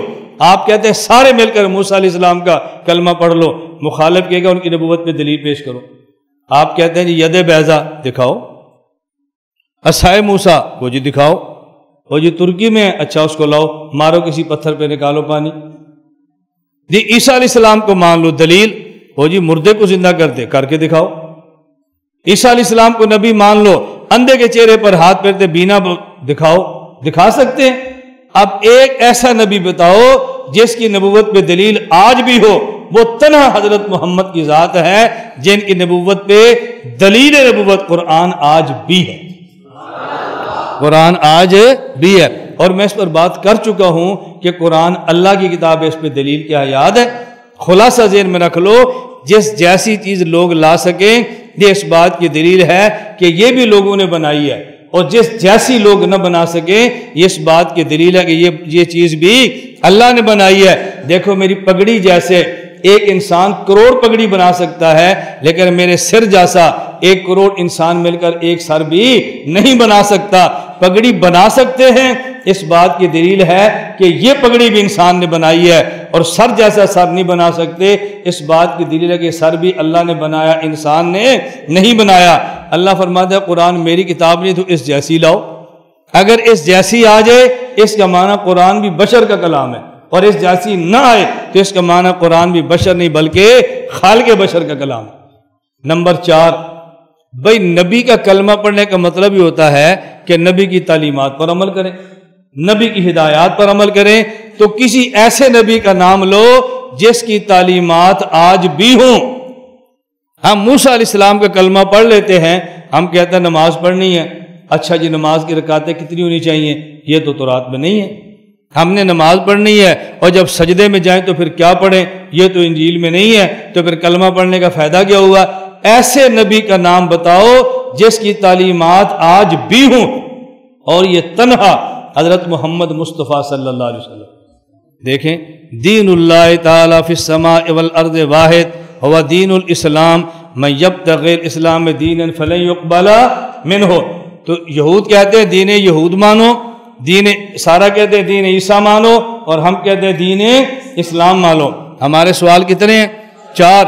نمبر 1، اس نبی کا نام بتاؤ جس نبی کا دین ہو اور اس کا دعویٰ ہو کہ میں سب کا نبی ہوں۔ نمبر 2، اس نبی کا نام بتاؤ جس کا دعویٰ میں آخری نبی ہوں۔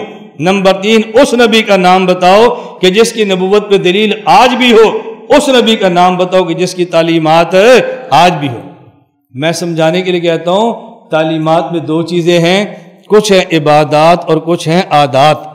عبادات اسے کہتے ہیں جس کو پیغمبر ثواب سمجھ کر کرے، اور عادات اسے کہتے ہیں جس کو نبی پاک ضرور سمجھ کر کرے۔ حضور پاک صلی اللہ علیہ وسلم نے مسواک استعمال کی ہے نماز سے پہلے، اور اس پر ثواب بتایا، 70 گنا اجر بڑھ جاتا ہے۔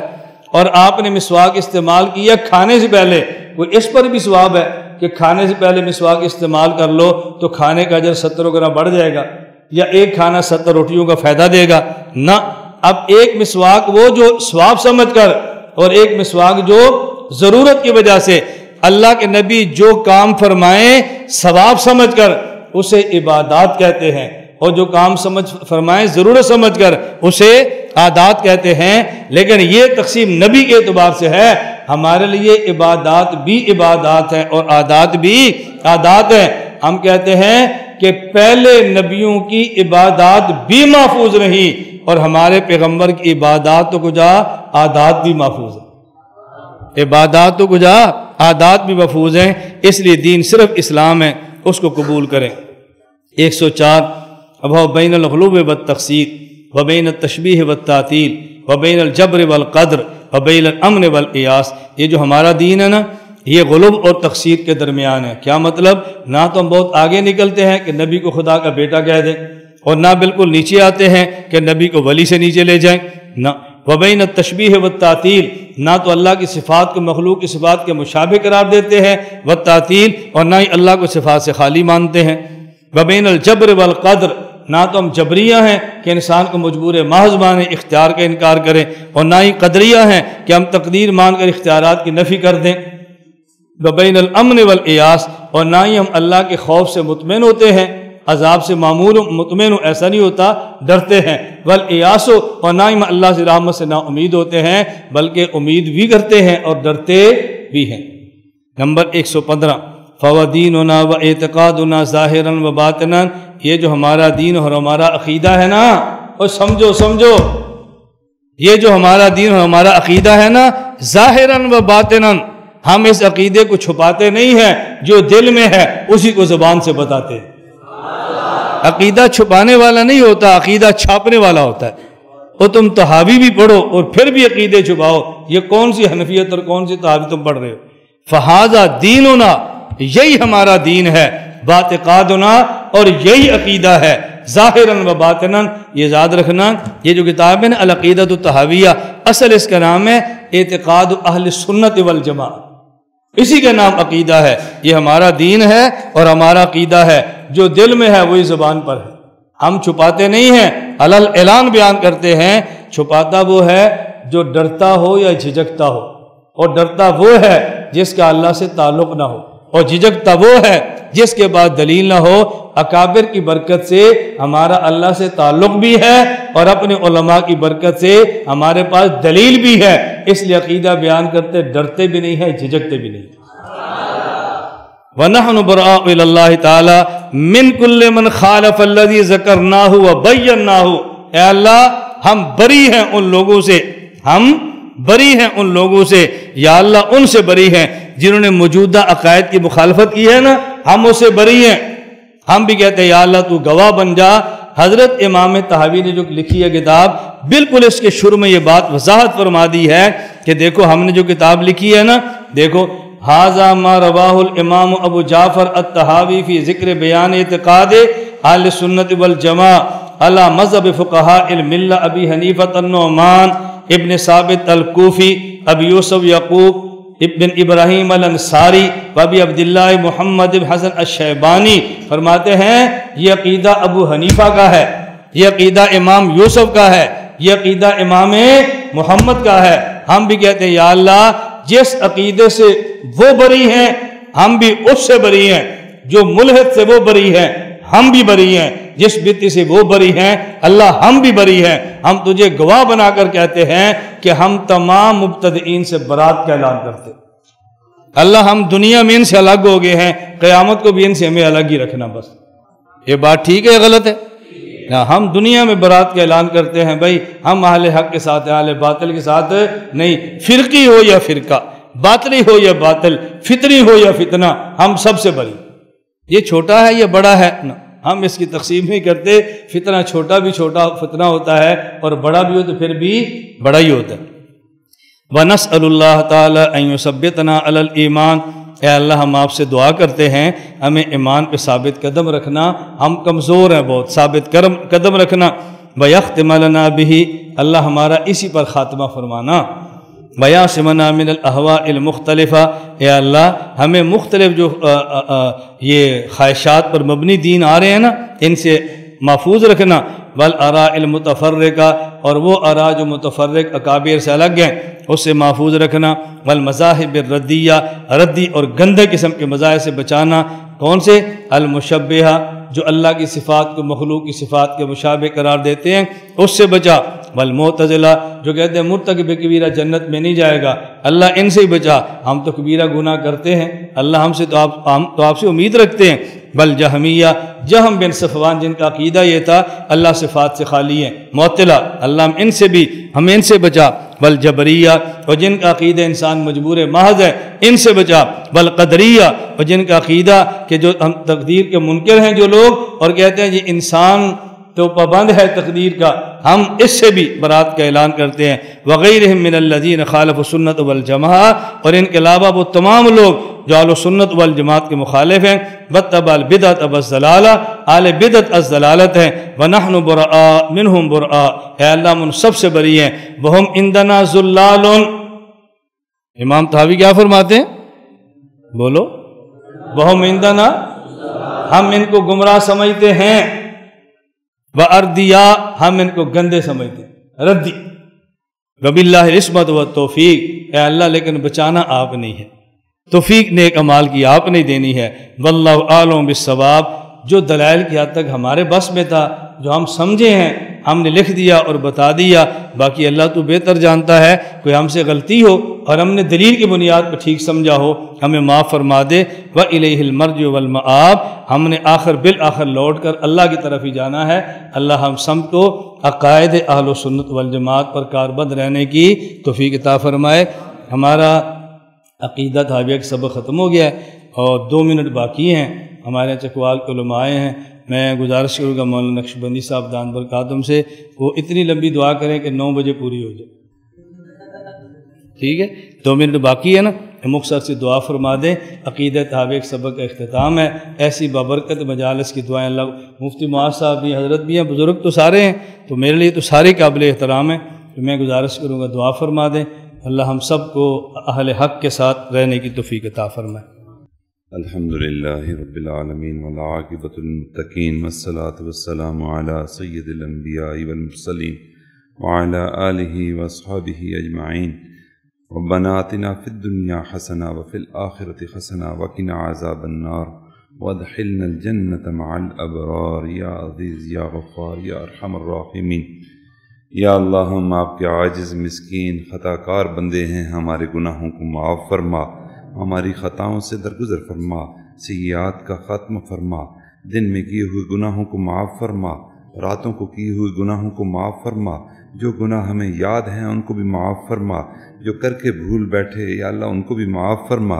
اے مالک ہماری نظروں کو پاک فرما، ہمارے دلوں کو صاف فرما، اپنے عشق کی آتش ہمارے سینوں میں پیدا فرما، ہمارے انگ انگ میں اپنا ذکر جاری فرما، ہڈی ہڈی میں اپنا ذکر جاری فرما، بوٹی بوٹی میں اپنا ذکر جاری فرما، ہمیں سراپا ذکر بنا۔ اے کریم پروردگار ہمارے علم میں برکت عطا فرما، عمل میں برکت عطا فرما، رزق میں برکت عطا فرما، صحت میں برکت عطا فرما، عزت میں برکت عطا فرما، روزگار میں برکت عطا فرما، اولاد میں برکت عطا فرما، قدم قدم پر اپنی برکتیں ہمارے شامل حال فرما۔ اے کریم پروردگار ایک علم کے مرکز میں اکٹھے ہیں یا اللہ، طلباء پورے ملک سے آئے بیٹھے ہیں، حضرت والا یہاں موجود ہیں، یا اللہ مہربانی فرما دیجئے جو علم ہم نے حاصل کیا یا اللہ اخلاص اور للہیت کے ساتھ اس پر عمل پیرا ہونے کی توفیق عطا فرما۔ یا اللہ عقائد کی محنت کے لیے جو علماء کام کر رہے، یا اللہ جو طلباء پڑھ رہے، یا اللہ ان کی محنتوں کو قبول فرما۔ یا اللہ حضرت مولانا الیاس گھمن صاحب جس فکر، جس تڑپ، جس جذبے کے ساتھ یا اللہ علم کی خدمت میں مصروف ہیں، یا اللہ ان کا اس کو اجر جزیل عطا فرما۔ یا اللہ ان کی نسلوں کو اپنے مقربین بندوں میں شامل فرما، ان کی نسلوں کو یا اللہ علماء دین بنا، یا اللہ ان کی نسلوں کو دین کی محنت کے لیے یا اللہ پورے عالم میں قبول و منظور فرما۔ دور قریب سے جتنے طلباء یہاں اکٹھے ہیں، عاجز اور ان کے ہم سفر بھی یہاں حاضر ہیں، یا اللہ سب کو یا اللہ اپنے مقرب بندوں میں شمار فرما۔ ہماری ان دعاؤں کو اپنی رحمت سے قبول و منظور فرما، ہمارے دعوت و تبلیغ کے کام کو قبول فرما۔ یا اللہ مساجد اور مدارس کی حفاظت فرما، علی کلمت اللہ کے لیے کوشش کرنے والی جماعتیں اور ان کے قائدین کی حفاظت فرما، خانقاہوں کی حفاظت فرما، اولیاء اللہ کی حفاظت فرما۔ ہماری ان دعاؤں کو اپنی رحمت سے قبول و منظور فرما، بیماروں کو شفا عطا فرما، ہمارے اس ملک عزیز پاکستان کو قیامت کی صبح تک قائم دائم فرما۔ یا اللہ اس کے جو دشمنان ہیں یا اللہ ان کو ہدایت عطا فرما، اگر ہدایت نہیں تو ان کو چن چن کر دفع دور فرما۔ امت مرحومہ کی حفاظت فرما، دنیا بھر میں جہاں کہیں مسلمان مجبور مقہور ہیں یا اللہ ان کی مدد اور نصرت فرما، ہماری ان دعاؤں کو اپنی رحمت سے قبول و منظور فرما۔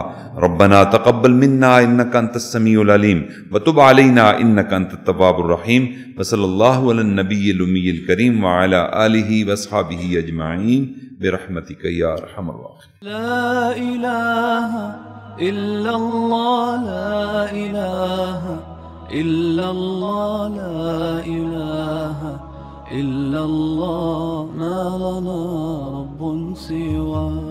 لا الہ الا اللہ، لا الہ